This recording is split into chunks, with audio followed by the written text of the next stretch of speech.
Topic for today is cyanosis in children. What is cyanosis? So, presence of more than 5 gram deciliter of deoxygenated hemoglobin in blood manifests as cyanosis. It is confirmatory by pulse oximetry. So, if 5 gram per deciliter oxygen deoxygenated hemoglobin हुआ तो उसका मतलब है cyanosis है. Clinical recognition of cyanosis has its pitfalls.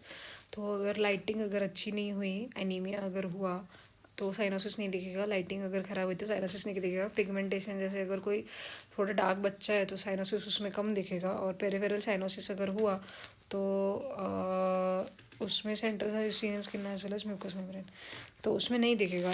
एक्रोसाइनोसिस which occurs due to cold, तो अगर central cyanosis है वो स्किन में दिखेगा और म्यूकस मेम्ब्रेन में भी दिखेगा.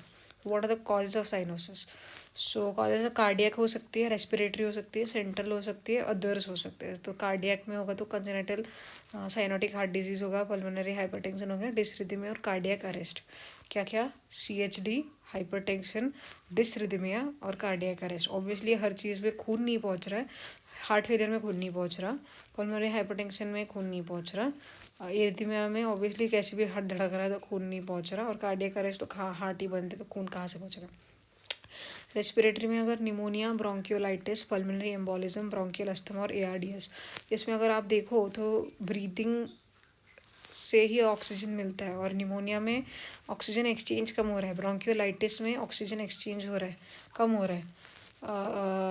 पल्मोनरी एम्बोलिज्म में जैसे लंग्स तो पूरे नेक्रॉस हो रहे हैं, और ब्रोंकियल अस्थमा में हार्ट इन्फ्लेम हो रहा है तो ब्रीथ नहीं कर पा रहा है. एक्यूट रेस्पिरेटरी डिस्ट्रेस है तो डिस्ट्रेस है तो नहीं हो रहा है.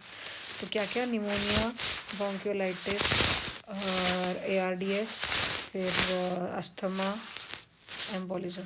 सेंट्रल में respiratory failure, intracranial haemorrhage, drug overdose और सीजर. जैसे उसको सीजर है, रेस्पिरेटरी फेलियर है, ड्रग ओवरडोज है और इंट्राक्लेवियर हेमरेज है. तो respiratory failure, intracranial haemorrhage, drug overdose और सीजर. तो सीजर से बॉडी अनकॉन्शियस हो रही है तो साइनोसिस हो रहा है. ड्रग ओवरडोज ले रहे हैं तो शायद साइनस हो रहा है. फिर अदर्स में methaemoglobinaemia, cyanide poisoning, CO poisoning and high altitude.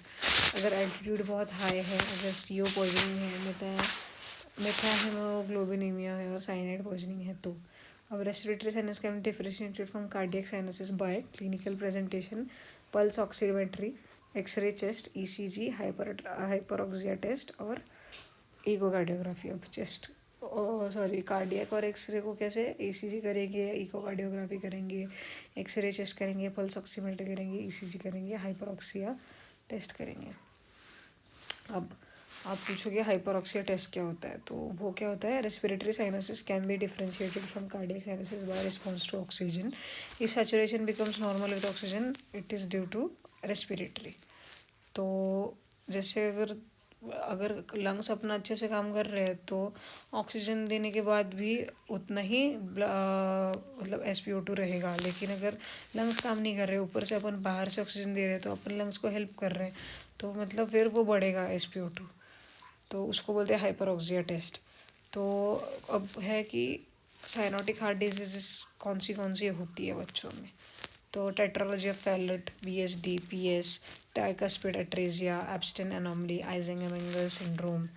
क्या क्या? Eisenmenger syndrome, VSD, PDA, CH, अपना टेट्रोलॉजी ऑफ फैलेट, फिर Ebstein anomaly. With increase pulmonary blood flow में DTGA, CTGA with ESD, trunk arteriosus, single ventricle, common AV, canal defect, abnormal venous return.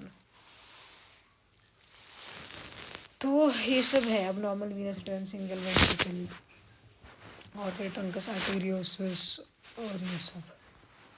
तो अब तुम, ये बच्चा है तो तुम उसकी अब ट्रीटमेंट करोगे क्या? तो तुमको करना है कि तो early correction of cardiac heart is desirable because it avoids most number of deaths. तो आर्टेरियल सेप्टिक डिफेक्ट हुआ तो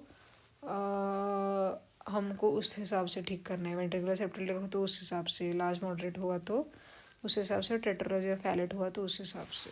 तो वेंट्रिकुलर सेप्टिक डिफेक्ट हुआ तो